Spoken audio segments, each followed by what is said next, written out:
7th class. आज हम करेंगे हिंदी का पाठ 3, रक्तदान एक बहुमूल्य संस्कार।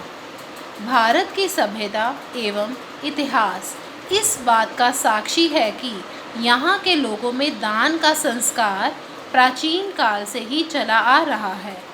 आज के आधुनिक एवं वैज्ञानिक युग में भी यह संस्कार काफ़ी हद तक विद्यमान है।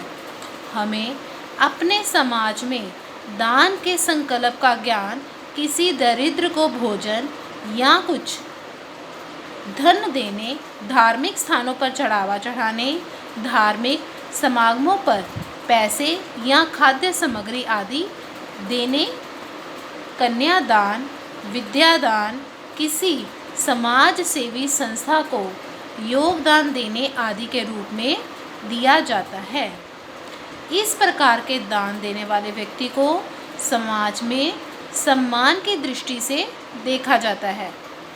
इस तथ्य में कोई शंका नहीं कि किसी को दान देने से मन आनंदित और शांति से पुलकित हो उठता है, लेकिन किसी को जीवन दान देना ही इस संसार में सर्वोत्तम दान है। यहाँ प्रश्न यह उठता है कि क्या हम किसी को जीवन दान दे सकते हैं? हाँ, निस्संदेह दे सकते हैं। आवश्यकता के समय किसी को अपना थोड़ा सा रक्त देकर हम उसके प्राणों की रक्षा कर सकते हैं। सही मायनों में रक्तदान वह बहुमूल्य दान है जिसके आगे सभी दान जो हैं तुच्छ पड़ जाते हैं, क्योंकि इस पूरी सृष्टि में मानव ही रक्तदान द्वारा दूसरे मानव की रक्षा करने में सक्षम है। तो बच्चों, क्या हम समझ रहे हैं इसमें से कि पहले समय में हम क्या समझते थे? दान के सिर्फ जो है भोजन का और पैसों का हो सकता है, लेकिन आज के युग में बच्चे जो दान है वो रक्तदान सर्वोत्तम दान है, क्योंकि ये ऐसा दान है जो किसी के जीवन को बचा सकता है। हम एक मानव होकर दूसरे मानव के जीवन की रक्षा कर सकते हैं।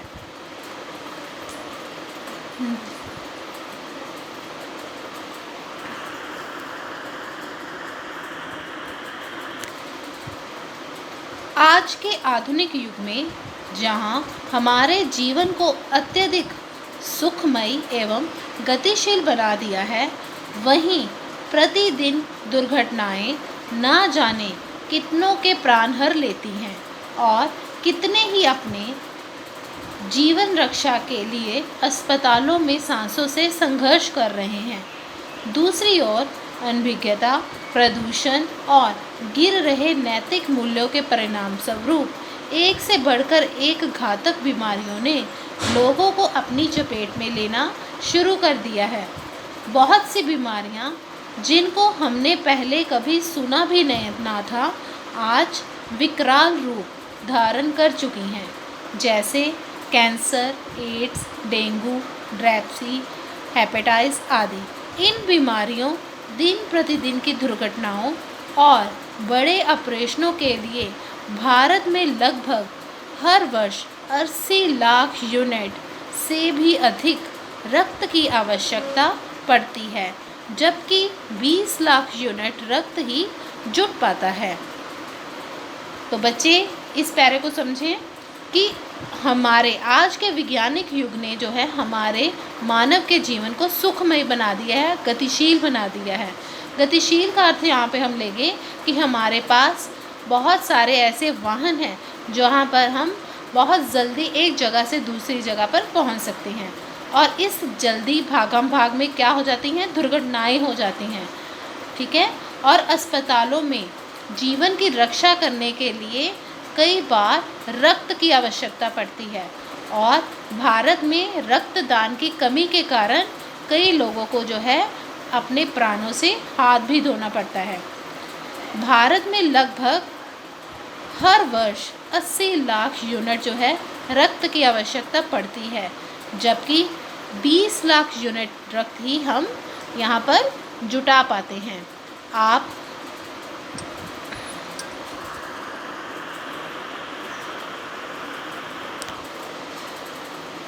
आसानी से अनुमान लगा सकते हैं कि रोगी प्रतिवर्ष केवल समय पर रक्त ना मिलने के कारण ही प्राणों से अकारण हाथ धो बैठता है।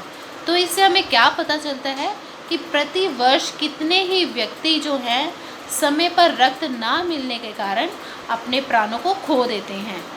हम लोगों में इतनी चेतना और ज्ञान नहीं है कि समय पर किसी के लिए रक्तदान करें ताकि उस व्यक्ति की प्राण रक्षा की जा सके। अगर हम विचार करें कि उचित समय पर हम किसी ज़रूरतमंद को रक्तदान नहीं करते या विपत्ति के समय रक्तदान में पहल नहीं करते, तो इसमें केवल हमारा ही दोष नहीं है, क्योंकि हमें अभिभावकों से रक्तदान जैसे बहुमूल्य संस्कार अल्पमात्र ही प्राप्त होते हैं। इतना समझें कि हम लोगों में जो है रक्तदान करने की जो है इच्छा क्यों नहीं है। तो इसके लिए हम केवल खुद को जिम्मेवार नहीं कहेंगे, इसके लिए हमारे अभिभावक भी उतने ही जिम्मेवार हैं। हमारे अभिभावक जो है पेरेंट्स हैं कि जिन्होंने हमें इस तरफ हमें संस्कार ही नहीं दिए। ठीक है। इसके विपरीत यदि कोई बच्चा अपने निर्णय या किसी प्रेरणा से किसी रक्तदान शिविर में रक्तदान कर देता है, तो उसे घर जाने पर पारितोष या शाबाशी के स्थान पर कटु शब्द और फटकार ही सुनने को मिलती है। अभिभावक बड़े होने का दावा तो करते हैं, पर अज्ञानतावश किसी भी तर्क संगत विचार को सुनने को तैयार नहीं होते। इसका मुख्य कारण आम लोगों का शिक्षित अशिक्षित होना और उनमें भ्रांति के भ्रम से युक्त रूढ़िवादी विचारों का होना ही है। अगर वो कह रहे हैं कि इसमें हमने क्या पढ़ा कि अगर कोई बच्चा बिना अपने अभिभावक से पूछे बगैर रक्तदान कर भी आता है, तो उसे घर से क्या है कोई पारितोष मतलब इनाम नहीं मिलता, बल्कि उसे फटकार ही मिलती है, डांट ही मिलती है। क्योंकि अभिभावक जो हैं अशिक्षित होने के कारण उनमें रूढ़िवादी विचार हैं, उनमें कई सारे भ्रम हैं। हमारे समाज में साधारण क्या शिक्षित वर्ग का भी काफ़ी बड़ा भाग इस प्रमाणित तथ्य को मानने से आनाकानी करता है कि सुरक्षित रक्तदान करने से हमें शरीर में कोई कमज़ोरी नहीं आती और ना ही कोई बीमारी लगती है। इन हालातों में यह उम्मीद करना कि वे अपने बच्चों को रक्तदान जैसे बहुमूल्य संस्कार देंगे एक व्यर्थ सी बात लगती है। इसके विपरीत हमें ऐसे महान व्यक्तियों के भी उदाहरण मिलते हैं जिन्होंने 10, 20, 50 या फिर 100 से भी अधिक बार स्वैच्छिक रक्तदान किया है, परंतु ऐसे व्यक्ति हमारे समाज में बहुत ही कम हैं। ऊपर हमने पढ़ा था कि रूढ़िवादी विचार, जिनके पुराने विचार हैं, वो लोग जो हैं अपने बच्चों को रक्तदान जो से है दूर रखते हैं। लेकिन शिक्षित वर्ग भी ऐसा ही समझता है। उनका मानना है कि रक्तदान करने से शरीर में कमज़ोरी आ जाएगी, कोई बीमारी लग जाएगी। ऐसे हालातों में हम अपने बच्चों को रक्तदान जैसे बहुमूल्य संस्कार कैसे देंगे। हमारे देश में ऐसे भी महान लोग हुए हैं जिन्होंने 10, 20 या 50 बार नहीं 100 से भी अधिक बार अपनी इच्छा से, स्वैच्छिक मतलब अपनी इच्छा से रक्तदान किया है। लेकिन ऐसे व्यक्तियों के जो उदाहरण हैं बहुत ही कम हैं। बच्चे ये पिक्चर देखो, इस पिक्चर में देखो रक्त जितने भी हमारे ब्लड ग्रुप्स हैं उनकी पिक्चर बनाई हुई है कि हमारे कौन कौन से ब्लड ग्रुप्स होते हैं। नेक्स्ट देखो, लोगों में रक्तदान एक संस्कार के रूप में ना विकसित होने के पीछे उनकी अवैज्ञानिक सोच ही जिम्मेवार है। प्रत्येक समय हर ब्लड ग्रुप की निरंतर आवश्यकता रहती है। Blood group A positive, A negative, B positive, B negative, A B positive, A B negative, O positive और ओ नेगेटिव 8 प्रकार के होते हैं। पॉजिटिव ग्रुपों की अपेक्षा नेगेटिव ग्रुप संख्या में बहुत ही कम होने के कारण उनकी उपलब्धता भी कठिन होती है।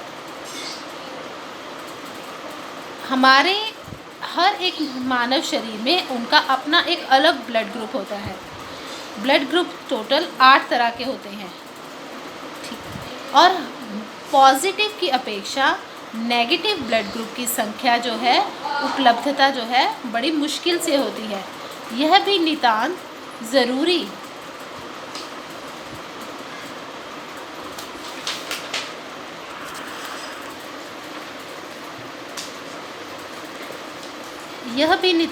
ज़रूरी है कि हमें ब्लड ग्रुप की जानकारी होनी चाहिए। हमें हमेशा अपने आप को रक्तदान के लिए तैयार रखना चाहिए, क्योंकि इंसान को केवल इंसान का ही रक्त दिया जा सकता है।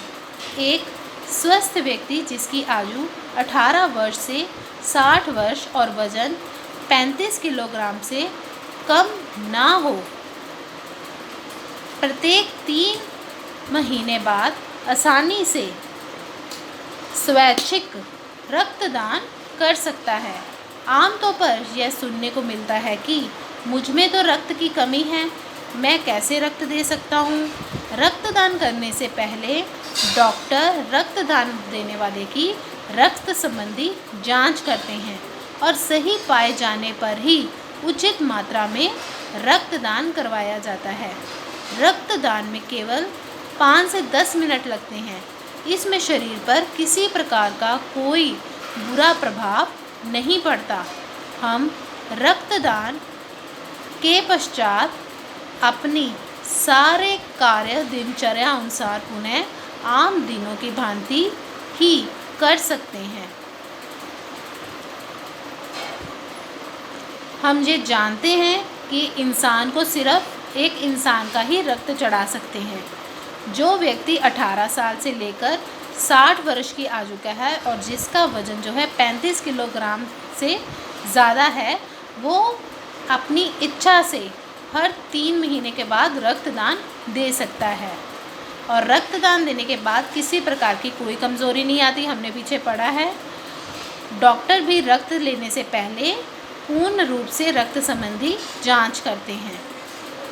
रक्त देने में सिर्फ 5 से 10 मिनट लगते हैं और इसके बाद हम अपने दिन का पूरा काम आम दिनों की भांति कर सकते हैं। यहाँ इस बात पर ध्यान देना अति अनिवार्य है कि किस व्यक्ति को रक्तदान नहीं करना चाहिए। कोई भी व्यक्ति, हमने ऊपर पढ़ा, रक्तदान कर सकता है, लेकिन फिर भी कई बातें हैं जिनको ध्यान रखना होगा। जो व्यक्ति जो है रक्तदान नहीं दे सकते, उन व्यक्तियों को रक्तदान नहीं देना चाहिए जो किसी संक्रमित रोग से पीड़ित हों। जिनको कोई गंभीर बीमारी हो वो रक्तदान ना दें। जिनको पीलिया की बीमारी के बाद कम से कम 4 वर्ष ना हुए हों। गर्भवती महिलाओं को जिनकी सर्जरी को कम से कम 1 वर्ष ना हुआ हो, और जिस व्यक्ति को रक्तदान किए 3 महीने ना हुए हों। तो किन व्यक्तियों को रक्तदान नहीं करना चाहिए? पहले नंबर पर जो किसी रोग से संक्रमित हो वो रक्तदान ना करे। जिसको पीलिया हुआ हो 4 वर्ष तक वो रक्तदान ना करे। गर्भवती महिलाएं ना करें, और जिसको 3 महीने से कम समय हुआ हो रक्तदान किए वो भी रक्तदान ना करें। किसी गंभीर बीमारी से पीड़ित व्यक्ति को भी रक्तदान नहीं करना चाहिए। अगर किसी व्यक्ति ने मदिरा का सेवन किया हो तो वह 24 घंटे के बाद ही रक्तदान कर सकता है। बस एक बार अपने मन को तैयार करने की आवश्यकता है, फिर आपका भय दूर हो जाएगा और आप खुद तो रक्तदान करेंगे ही, साथ में दूसरों को भी स्वैच्छिक रक्तदान करने के लिए प्रेरित करेंगे। याद रखें, सभी दानों में सर्वोत्तम रक्तदान ही है।